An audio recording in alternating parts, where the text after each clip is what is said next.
ভাইয়া আমার, আখেরাত তো অনেকগুলো ঘাটি। এক নম্বরে হচ্ছে জান কবজ হওয়া, মৃত্যু, এরপরে কবর, এরপরে হাসরের মাঠ, এরপরে মিজান, এরপরে ফুলসিরাত, এরপরে জান্নাত জাহান্নাম, এবং এক একটা হাজার হাজার বছরের লম্বা ঘাটি। বন্ধু আমার, শুধুমাত্র কসম আল্লাহর, কোন ব্যক্তি যদি বেঈমান, কাফের, মুশরিক, নাফরমান, পাপী জিন্দেগি নিয়া মৃত্যু পর্যন্ত পৌঁছে, খোদার কসম শুধু মৃত্যুর যন্ত্রণা, শুধু জান কবজের যন্ত্রণা, আল্লাহর কসম এটুকুই সহ্য করার ক্ষমতা তার থাকবে না। এই জান কবজের যন্ত্রণার সামনে তার 60 বছরের দুনিয়া যা ভোগ করছিল, মজা করছিল, এক সেকেন্ডে ভুলে যাবে। ঈমানদার, আমি শুধু এই কথাটাই এখন শুনাইতে চাই। এই তর্জমাটা বললে আমার কথা শেষ। এটাই আমার বক্তব্য। ভাইয়া, কবরে লম্বা সময় থাইকা কি কষ্ট পাইবা? বেনামাজি সন্তান, হারাম উপার্জনকারী বাবারা, বেপর্দা মা বোন, সেটা তো লম্বা বিষয়। হাসরের মাঠ কি পরিমাণ লম্বা, মিজানের পাল্লার সময়টা কি পরিমাণ কঠিন হবে, আমল নামাটা যখন বাম হাতে দেয়া হবে তখন কি পরিমাণ চিৎকার করবে। ফুলসিরাত পার হতে 30,000 বছরের রাস্তা, এই অন্ধকারাচ্ছন্ন রাস্তা কিভাবে পার হবে সে তো পরে লম্বা বিষয়। শুধু জান কবজের সময় মৃত্যুর, যেটাকে বলে রুহু কবজ হওয়া, মৃত্যুবরণ করা, এই কষ্টটাও তো সহ্য হইবে না। এই কষ্টটা তো সহ্য হবে। কোরআনুল কারীমের মধ্যে 4 জায়গায় আল্লাহ তাআলা মোট মৃত্যুর যন্ত্রণার কথা বলছেন। 1 নাম্বার, ওয়াজাআত সাকরাতুল মাউতি বিল হক যালিকা মা কুনতা মিনহু তাহিদ। রব্বুল আলামিন বলেন, বান্দা শুনে নাও, সত্য সত্যই মৃত্যুর যন্ত্রণা আসবে। সাকরাতুল মাউত বলে এটাকে। মৃত্যুর যন্ত্রণা মানে এই জান কবজের সময়, রুহু কবজের সময়ের যন্ত্রণা, মৃত্যুর সময়ের যন্ত্রণা। কোরআনুল কারীমের মধ্যে আল্লাহ বলেন, ওয়ালাউ তারা ইযিয যালিমুনা ফি গামারাতিল মাউত। আল্লাহ বলেন, শোনো বান্দা, আল্লাহর নবীকে বলেন, বন্ধু আপনি যদি একটা নজর দেখতেন জালেমের মৃত্যু যন্ত্রণা কতটা ভয়ানক হবে। ইযিয যালিমুনা ফি গামারাতিল মাউত ওয়াল মালাইকাতু বাসিতু আইদিহিম। ফেরেশতারা ওই নাফরমান পাপীকে ডাক দিয়ে বলবে, হাত বাড়িয়ে বলবে ফেরেশতারা, আখরিজু আনফুসাকুম, হে অসৎ আত্মার রূহ, এই নাফরমানের শরীর থেকে বের হও।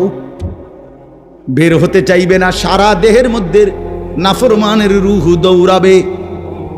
মালাকুল মউত আজরাইল একটা টান দিয়ে যখন রূহটাকে ছিঁড়ে বের করবে, কলিজা থেকে বের করবে, একটা টানে কণ্ঠনালীর কাছে চলে আসবে। আল্লাহ বলেন, ফালাউলা ইদা বালাগাতিল হুলকুম, কণ্ঠনালীর কাছে যখন রূহটা চলে আসবে, নাফরমান তোর ক্ষমতা থাকলে এবার বাধা দাও না, দাও, বাধা দাও, থামাও তোরে। এ না তোমার বন্ধু, এ না তোমার বাপ, থামাও এরে, এ তো মরে যাচ্ছে, তারে ধরে রাখো, ধরে রাখো। পারা যাবে তো? কথা বলেন না কেন? আল ইয়াউমা তুজজাউনা আযাবাল হুন।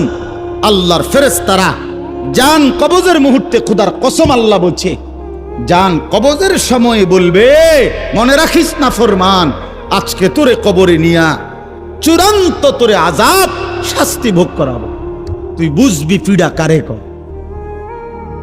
মাস্তানি, মাতবড়ি, সুদের টাকা, ঘুষের টাকা, বাটপারি, চিটারি, অহংকার, দম্ভ, তুই আয়, আয় না ফরমান, তোরে এখন দেখাবো।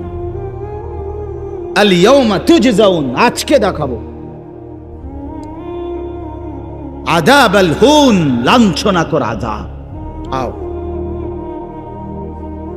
কবরের প্রথম ঘন্টা কবরের প্রথম ঘন্টাতেই তুমি বুঝবা আখিরাত কত কঠিন। রাসূলুল্লাহ সাল্লাল্লাহু আলাইহি ওয়াসাল্লাম বলেন, কবরে যেই নাফরমান প্রশ্নের জবাব দিতে পারবে না, 3টি প্রশ্নের, তো আল্লাহ তাআলা বলবেন কাযাবা আবদি, ফেরেশতা আমার এই নাফরমান বান্দা মিথ্যা বলেছে। ফাআফরিশুহু মিনান নার ওয়ালবাসুহু মিনান নার, আমার নাফরমান বান্দার কবরে জাহান্নামের বিছানা বিছায় দাও, ওরে জাহান্নামের পোশাক দিয়ে আবৃত করে দাও। ওয়াফতাহু লাহু বাবান ইলান নার, জাহান্নাম বরাবর তার কবর থেকে দরজা খুলে দাও, কবর খুলে দাও। ওহো, আল্লাহ নবী সাল্লাল্লাহু আলাইহি ওয়াসাল্লাম বলেন, তখন কবর তারে, ফেরেশতা যখন তাকে রাইখা যাবে, কবর তারে ডান দিকের মাটি বাম দিকে একটা চাপ দিবে, বাম দিকের মাটি ডান দিকে চাপ দিবে। আল্লাহর কসম, নবী বলছে হাত্তা তাখতালিফা আদলাউহু, ডান পাশের হাড্ডি এবং এই পাজরের হাড্ডিগুলো করকর করে ভাঙ্গা বাম দিকে চলে যাবে, বাম দিকের গুলো ডান দিকে চলে যাবে। ভাইয়া আমার, তুমি তোমার উপরে রহম করো।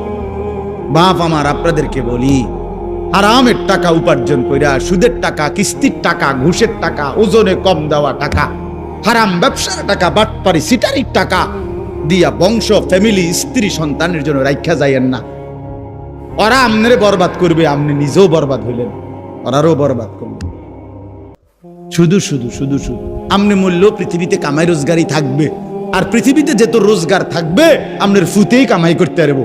আপনি হালাল ভাবে যে দূর পারেন করে দিয়েছে, বাকিটা আপনার ফুতে করে না পড়লে মরে যাবে, অসুবিধা কি? না খাইয়া যদি কেউ মরে যায়, তাহলে মৃত্যুবরণ করা তো বেজ্জুতি, ঠিক না? কথা বলেন না কেন? না না, বলেন বলেন। কেউ মরে যাওয়া এটা কি শরমের কথা নাকি? ভাই বলো, ছেলে বলো। আরে ছি ছি ছি ছি, ওটা মরে গেল, কেমন শরমের কথা এটা? এমন এটা কথা হইলো কোনো? তো মরলে কিছে? মনে করেন না খাইয়া মরেই গেছে, তো মরলে কিছে? মরণ কি শরমের কিছু? তো বাপ দাদা 14 গোষ্ঠী মরছে, তো আমি মরলে শুবি? আহা, এজন্য বন্ধু আল্লাহ তাআলা বলছেন, ওয়ালাউ তারা ইদিয যালিমুন, এই শুনেন বন্ধু, আপনি যদি একটা নজর দেখতেন, আমরা তাফসীরে কিতাবে পড়ছি, আত-তাযকিরা, ইমাম কুরতুবী রাহমাতুল্লাহর কিতাব আত-তাযকিরা ফি আহওয়ালিল মাউতা ফিল আখিরা, অনেক সুন্দর কিতাব, বাংলা অনুবাদ হয়েছে মৃত্যুর ওপারে। ইমাম কুরতুবীর খুব সুন্দর, অনুবাদটাও অসাধারণ। এই বইতে আছে, ইব্রাহিম আলাইহিস সালাম একবার আজরাইলকে বলছিল, মালাকুল মউত আজরাইল, নাফরমানের জান কবজ করবার সময় তুমি যেই চেহারাটা হয় তোমার, ওটা আমার একটু দেখাও। মালাকুল মউত আজরাইল বলছিল, হে আল্লাহর নবী, কসম আপনি এটা দেখতে চাইেন না, আপনি সহ্য করতে পারতেন না। ইব্রাহিম আলাইহিস সালাম বললেন, না মা আজরাইল, আমি এটা দেখুমই, তুমি আমারে দেখাও একটা নজর। মালাকুল মউত আজরাইল কোন পাপী ব্যক্তির জান কবজের সময় যেই বিভৎস কুৎসিত আকৃতি ধারণ করে, আল্লাহর কসম ওই আকৃতি যখন ধারণ করছেন ইব্রাহিমের সামনে, ইব্রাহিম নবী সাল্লাল্লাহু আলাইহিস সালাম একটা চিৎকার মাইরা বেহুশ হয়ে গেছে। লম্বা সময় পরে যখন হুঁশ আসছে, তো আমি নিজে পড়ছি কিতাবে, আরবি কিতাবে, ইব্রাহিম আলাইহিস সালাম আল্লাহকে বলছে, আয় আল্লাহ, আপনার জাতের কসম মাওলা, কোন নাফরমান পাপী তার কবরের আযাব, আখিরাতের আযাব, জাহান্নামের আযাব কিছুই লাগবে না, শুধু মালাকুল মউত আজরাইলের এই বিভৎস দৃশ্য যদি সে একবার দেখে, তো তার 60 বছরের নাফরমানির শাস্তির জন্য এটাই যথেষ্ট।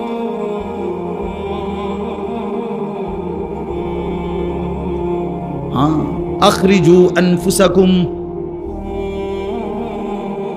এখানেও আল্লাহ তাআলা এই কথাটা বলছে, ফালাউলা কাল্লা ইদা বালাগাতিত তারাকিয়া।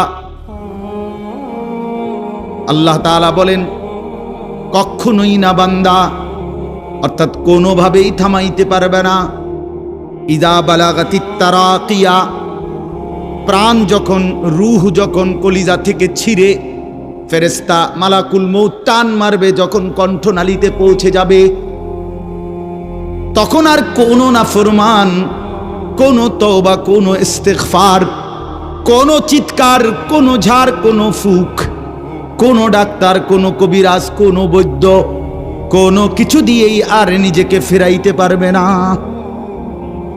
ইদা বালাগাতিত তারাকিয়া, যখন কণ্ঠনালীর মধ্যে ফেরেশতা টান দিয়ে বের করে ফেলবে রূহ, কলিজা থেকে, কলব থেকে রূহকে টেনে ধরবে, যখন কণ্ঠনালীতে চলে আসবে, ওয়াকিলা মান রাক, আশপাশের সকলেই তখন বলবে এই ব্যক্তি যে ছটফট করতেছে তারে এখন কোন কবিরাজ দিয়া ঝাড়াবে। সবাই ডাক্তার, কবিরাজ, বৈদ্য, ওজা খুঁজবে, দেখো না কার কে পরিচিত আছে, ডাকো, আরে বাঁচাইবার চেষ্টা করো। অযান্না আন্নাহুল ফিরাক, আল্লাহ বলে কিন্তু ওই ব্যক্তি ঠিকই বুঝে ফেলেছে আজকে তাকে নিশ্চিত এই পৃথিবী থেকে বিচ্ছিন্ন হতে হবে। আত্মীয় স্বজন তারা যদিও ডাক্তার কবিরাজের জন্য চিল্লাচিল্লি করছে, কিন্তু লোকটা নিজেই বুঝে ফেলবে আন্নাহুল ফিরাক, তাকে এখন এই দুনিয়ার মায়া থেকে বিচ্ছিন্ন হইতেই হবে। কারণ মালাকুল মউত তো রূহটা ছিঁড়া ফেলছে, কলিজা থেকে টান দিয়া ফেলছে, আর তো ফেরত যাবে না, আর তো ফেরত যাবে না। ইন্নাল্লাহা ইয়াকবালু তাওবাতাল আবদি মা লাম ইউগারগির, নবী সাল্লাল্লাহু আলাইহি ওয়াসাল্লাম বলেন নিশ্চয়ই আল্লাহ তাআলা বান্দার তওবা কবুল করেন যতক্ষণ পর্যন্ত না মৃত্যুর গড়গড়া শুরু হয়, ওর আগ পর্যন্ত।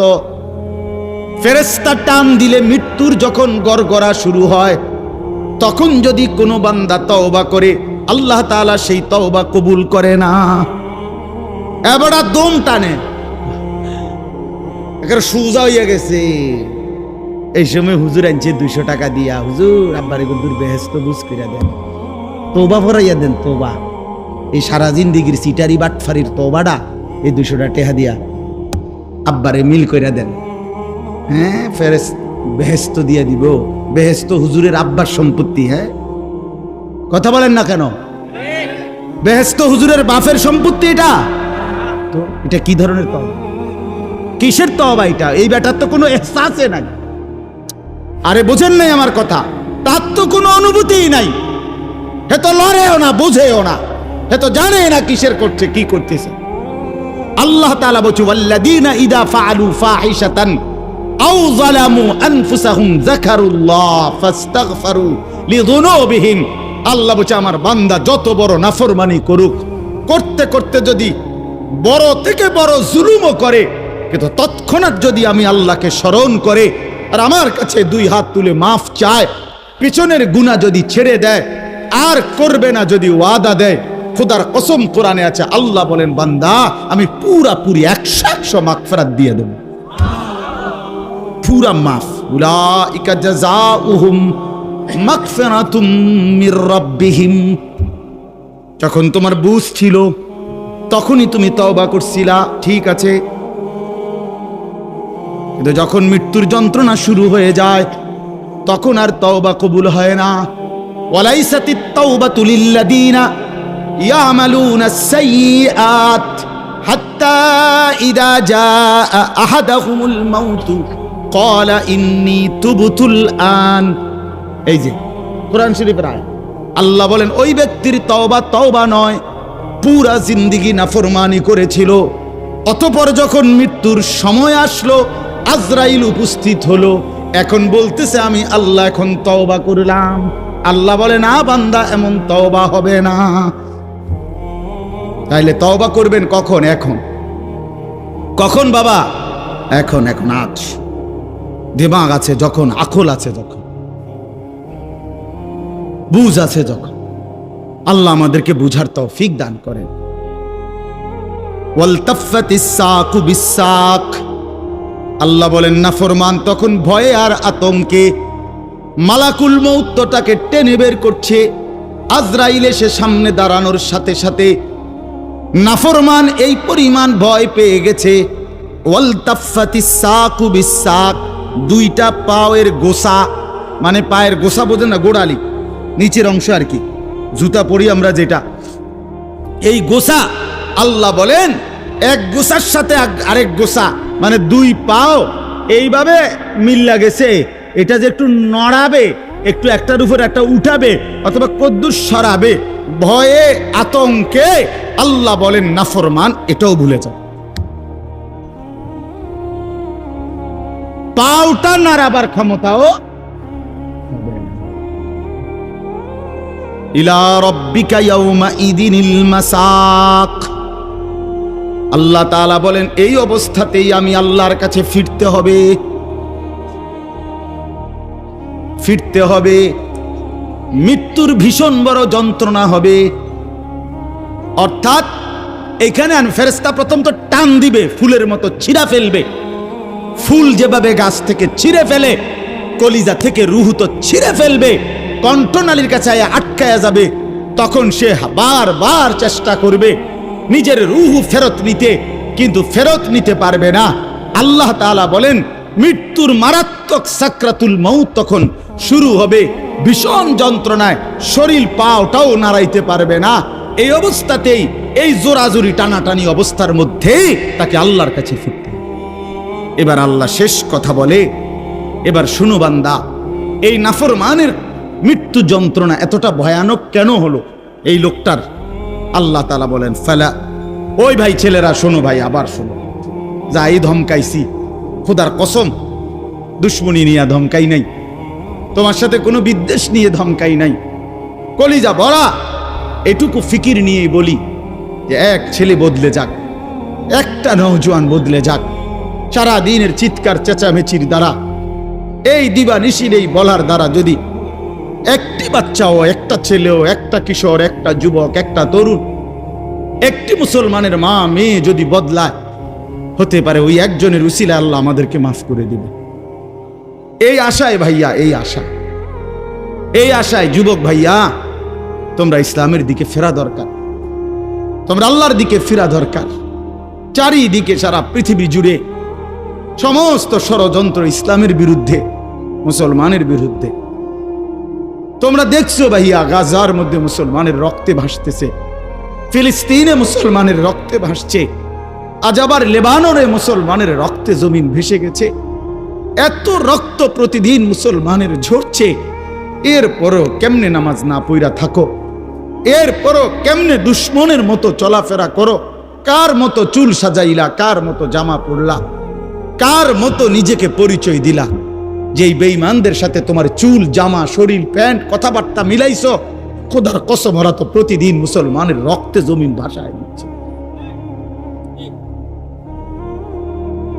প্রতিদিন ভাসায় দিচ্ছে। এটা তো ভাবা উচিত, ভাবা উচিত। সারা দেশে, আমার এই ছোট্ট বাংলাদেশেও কি পরিমাণ ইসলাম এবং মুসলমানদের বিরুদ্ধে ষড়যন্ত্র। আমি গত আগস্ট মাসে উত্তরবঙ্গ ছিলাম, 40 দিন দাওয়াত তাবলীগের সফরে, আল্লাহর রাস্তায় মেহনতে 40 দিন এক চিল্লা সফরে ছিলাম। জুলাই মাসের 31 তারিখ থেকে সেপ্টেম্বরের 9 তারিখ পর্যন্ত। তো ওইখানে দেখছি আমি 10টা উপজেলায় অসংখ্য খ্রিস্টানদের গির্জা, যেখানে প্রতিদিন, কসম আল্লাহ, প্রতিদিন খ্রিস্টানরা, এই ইউরোপ থেকে আসা খ্রিস্ট ধর্মের অনুসারীরা, তারা আমাদের এই বাংলাদেশে উত্তরবঙ্গে প্রতিদিন আমাদের সমাজে, মুসলমানের সমাজে খ্রিস্ট ধর্ম প্রচার করে 1জন 2জন করে মুসলমানকে খ্রিস্টান বানাচ্ছে। আমি নিজ চোখে দেখছি, কমপক্ষে 50টা গির্জা দেখছি একটি জেলার মধ্যে। 40 দিন 26 জন সাথী দাওয়াত তাবলীগের নিসবতে রাত দিন আলহামদুলিল্লাহ আল্লাহ করাইছে, মেহনত করছে। 16 জন আলেম ছিল আমাদের জামাতে। 40 দিন পরে আলহামদুলিল্লাহ কাকরাইলে যখন আমরা, এই দিনাজপুর এক জেলা থেকে জামাত বের হইছে, আল্লাহই করাইছেন আল্লাহর দয়ায়। পরবর্তীতে আমাদের এই জামাত আমরা নিয়ে আসছি। 40 দিনের জন্য আবার বের হইছে শুধু দিনাজপুরের, আমরা যেটুকু অঞ্চলে মেহনত করছি ওইটুকু থেকে 950 মানুষ, 63টা জামাত। আলহামদুলিল্লাহ, আল্লাহ করাইছে, আল্লাহ করাইছে। তো এজন্য বললাম, প্রতিনিয়ত আমাদের পার্বত্য চট্টগ্রামের হালাত খবর নেন, কি হচ্ছে। একদিন ঘুম থেকে শুনবেন উঠে পার্বত্য চট্টগ্রাম আর আমাদের কাছে নাই। গোটা বাংলাদেশে, পুরা বাংলাদেশ যত বর্গ মাইল, এর 3 ভাগের 1 ভাগ হলো পার্বত্য চট্টগ্রামের 3টা জেলা। বুঝেন নাই কথাটা আমার? সারা বাংলাদেশের আয়তন যে দূর, এটা যদি 3 ভাগ করে, শুধু 3 জেলা, রাঙ্গামাটি, খাগড়াছড়ি, বান্দরবন, পার্বত্য চট্টগ্রামের এই 3 জেলাই 1/3 বাংলাদেশ। বুঝেন হিসাব? হ্যাঁ, পুরা উত্তরবঙ্গ প্রতিদিন কাফের কাদিয়ানি, প্রত্যেক দিন তারা মুসলমানদেরকে কাদিয়ানিতে বানানোর জন্য তাদের কার্যক্রম করছে, অসংখ্য মানুষ। অথচ সারা পৃথিবীর মুসলমানের কাছে, ওলামায়ে কেরামের কাছে, সারা পৃথিবীর মুসলমানের কাছে একথা স্পষ্ট, অকাট্য যে কাদিয়ানিরা 100 কাফের, 100 কাফের, 100 কাফের, 100% কাফের। কাদিয়ানি একটি ভিন্ন ধর্ম, ইসলাম একটি ভিন্ন ধর্ম। ইসলাম এবং কাদিয়ানিয়াত এক ধর্ম হইতে পারে না, এক ধর্ম হইতে পারে। প্রকাশ্য কাফের, প্রকাশ্য কাফের। জানো না মিয়া, এই বেঈমানরা নিজেদেরকে আহমদিয়া মুসলিম বলে। কিসের আহমদিয়া মুসলিম? কি বেটা, মুসলমান তো মুসলমান। কোরআনে আল্লাহ বলছেন, হুয়া সাম্মাকুমুল মুসলিমিন। আল্লাহ তাআলা বলছে, তোমাদের নাম তোমাদের পিতা ইব্রাহিম রেখেছেন মুসলমান। আবার আহমদিয়া মুসলমান কিতা? আলগা শব্দ লাগালে কেন? মুসলমান তো মুসলমানই, এটার লগে আবার আলগা টাইটেল লাগানোর কি দরকার আছে? সাদা মুসলমান, কালা মুসলমান, হ্যাঁ, চিটেঙ্গা মুসলমান, এটা কিতা? এটা কোনো দরকার আছে নি? আপনি বলেন না, মুসলমান তো মুসলমান। ওয়ামান আহসানু কাওলাম মিম্মান দা ইলাল্লাহ ওয়া আমিলা সালিহান ওয়া ক্বালা ইন্নানি মিনাল মুসলিমিন। এই যে আল্লাহ বলছে, সর্বোত্তম মানুষ, সর্বশ্রেষ্ঠ মানুষ হলো 3 ব্যক্তি। 1 নম্বরে যে মানুষকে আল্লাহর দিকে ডাকে, 2 নম্বরে যে যাবতীয় নেক আমল করে, 3 নম্বরে সর্বদাই যে নিজেকে মুসলমান পরিচয় দেয়। কি পরিচয় দেয়? আমি মুসলমান, নাকি আমি ঢাকাইয়া মুসলমান, আমি মুসলমান, খাস খালাস। আল্লাহ আমাদেরকে মাফ করে দেন। আমার ভাই, আমার ছেলেরা, আমার নওজোয়ানরা ফেরা দরকার। ইসলামের জন্য জান বাজি না রাখলে, আল্লাহর দ্বীনের জন্য আমরা ফিকির না করলে, নিজের ঈমান, নিজের ইসলাম, নিজের আমল, নিজের আখলাক সুন্দর না করলে ভাইয়া পারতা না।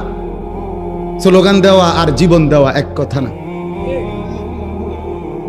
স্লোগান দেওয়া সহজ ভাইয়া, তো দুশ্মনের মোকাবেলায় দাঁড়ানো কঠিন, কঠিন। এই জন্য ভাই, নিজের কলিজার ভিতরে যদি ঈমান না থাকে, আখিরাতের ফিকির না থাকে, কপালে যদি সেজদা না থাকে, তুমি কাফেরের মোকাবেলায় দাঁড়াইতে পারতা না, মাহাদির পক্ষে থাকতে পারতা না, দাজ্জালের বিরুদ্ধে লড়তে পারতা না। আল্লাহ আমাদের প্রত্যেকটা যুবককে মাহাদির সৈনিক বানিয়ে দেন। শেষ কথা হলো, এটাই বলতেছিলাম, কেন মৃত্যু যন্ত্রণা হবে, জান কবজের কষ্ট হবে কার? আল্লাহ বলেন কেন? এই ফালা সাদ্দাকা ওয়ালা সাল্লা। আল্লাহ বলেন কারণ হলো, সে আমি আল্লাহর কথায় বিশ্বাস করে নাই, আমি আল্লাহর উপরে বিশ্বাস করে নাই, এবং ওয়ালা সাল্লা, 5 ওয়াক্ত নামাজ আদায় করে নাই। এজন্য ভাইয়া, যার ঈমান নাই তার মৃত্যু যন্ত্রণা হবে, যার নামাজ নাই আল্লাহ বলছে সে ভীষণ কষ্ট পাবে মৃত্যুর সময়। আর বাকিটা তো আছে, ওয়ালাকিন কাযযাবা ওয়া তাওয়াল্লা, বরং সে আমি আল্লাহর উপরে মিথ্যা আরোপ করেছে, ঈমান আনে নাই। ওয়া তাওয়াল্লা, আমার প্রতিটা হুকুম থেকে মুখ ফিরাইয়া নিছে। আল্লাহ বলেন সুম্মা যাহাবা ইলা আহলিহি ইয়াতামাত্তা, আমার নাফরমানি করছে, আমার বিরুদ্ধাচরণ করছে, আমার হুকুমের উল্টা করছে, অথচ এর পরেও স্ত্রী সন্তান পরিবারের মাঝে গর্ব কইরা অহংকার কইরা আনন্দ ফুর্তিতে জিন্দিগি কাটাইছে। সিটারি, বাটপারি, অন্যায়, দুর্নীতি, অনিয়ম, নামাজ নাই, বন্দিগি নাই, হালাল হারামের পার্থক্য নাই, এরপরেও গড় সংসার বউ বাচ্চার মধ্যে এভাবে চলছে, মনে হয় যেন কোনো টেনশনই নাই। আল্লাহ বলেন এই অহংকারী, এই গাদ্দারির কারণে মালাকুল মউত আজরাইল যখন রুহু কবজ করবে তখন কলিজা থেকে রুহুটা ছিঁড়া ভিড়া এরপরে কবজ করবে। আল্লাহ আমাদেরকে মাফ করে দেন। আল্লাহ তাআলা শেষ বলেন, আমি যেটুকু পড়ছি, আউলা লাকা ফাআউলা সুম্মা আউলা লাকা ফাআউলা। আল্লাহ বলেন, বান্দা, এই বান্দা, আমি 4 বার বলছি বান্দা, 4 বার, তোমার জন্য দুর্ভোগ, তোমার জন্য দুর্ভোগ, তোমার জন্য দুর্ভোগ, তোমার জন্য দুর্ভোগ। 4 বার আউলা লাকা ফাআউলা সুম্মা আউলা লাকা ফাআউলা। এটা হলো 4টা। কেন 4টা কেন? 1, তোমার জান কবজের সময় তোমার দুর্ভোগ। 2, তোমার কবরে দুর্ভোগ। 3, হাসরের মাঠে দুর্ভোগ। 4, জাহান্নামে দুর্ভোগ। তুমি জান কবজের সময়ও কষ্ট পাইবা, তুমি কবরেও কষ্ট পাইবা, তুমি হাসরেও কষ্ট পাইবা, তুমি জাহান্নামেও কষ্ট পাইবা। আউলা লাকা ফাআউলা সুম্মা আউলা লাকা ফাআউলা। আয়াহসাবুল ইনসানু আন ইউতরাকা সুদান। আল্লাহ তাআলা বলছে, মানুষ তুমি কি ভেবেছো আমি তোমাকে এমনি এমনি ছেড়ে দেব না? কি ভাবছো? এমনি এমনি অনর্থক কোন উদ্দেশ্য ছাড়াই আমি তোমার এমনি বানাইছি না বান্দা। ফাহাসিবতুম আন্নামা খালাকনাকুম আবাসান। আল্লাহ তাআলা বললেন, বান্দা তুমি কি এই ভেবেছো আমি তোমাকে বেহুদা বানাইছি? এ খাইবার ফুর্তি করবা, নাচবা গাইবা? না ভাইয়া, আল্লাহ তাআলা আমাদের প্রত্যেককে ঈমান দান করেন, তাকওয়া দান করেন, গুনাহ থেকে বাঁচবার মতো হিম্মত দান করেন। আল্লাহ তাআলা আমাদের প্রত্যেককে 5 ওয়াক্ত নামাজ জিন্দেগি সুন্দর করার তৌফিক দান করেন। ইনশাআল্লাহ আল্লাহ তাআলা সবাইকে কবুল আর মঞ্জুর করেন। নওজোয়ান ছেলেরা সহ সবাই মেহেরবানি করে মনোযোগের সাথে হযরত বয়ান করবেন। হযরত আমারও অনেক বেশি শ্রদ্ধেয়। ইনশাআল্লাহ হযরতের বয়ান মনোযোগ দিয়ে শুনে দোয়া করে এরপরে আমরা যাওয়ার চেষ্টা করি।